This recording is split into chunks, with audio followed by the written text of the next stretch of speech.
Ce que beaucoup refusent de comprendre, les Américains noirs l'ont compris. Les administrations ne viendront pas travailler pour nous, ils ne nous aideront pas. La police ne nous aideront pas. On doit prendre notre destin en main. Et voilà ce que les Américains ont fait. Ils s'organisent entre eux.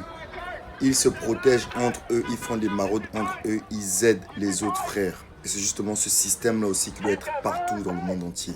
Malcolm X disait: quiconque vous prive de votre liberté ne mérite pas une approche pacifique. Ils feront des beaux discours, diront que ça va changer, mais les choses ne changeront jamais. Même pendant l'époque de l'esclavage, ne pensez pas qu'on a été libéré de gris. On a été libéré justement parce que nos ancêtres se sont battus, se sont révoltés et sont allés sur le terrain, confronter tous ceux qui nous mettaient en joug, tous ceux qui nous mettaient en esclavage. Et aujourd'hui, si on continue à dire qu'on va attendre qu'on nous donne la paix, on n'aura jamais la paix.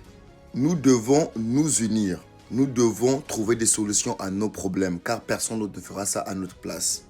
Pas pour nous, mais pour les générations futures, pour nos enfants, nos petits-enfants.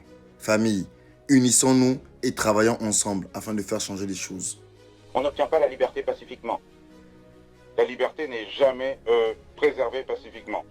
Quiconque vous prive de votre liberté ne mérite pas une approche pacifique de la part de ceux à qui l'on enlève leur liberté.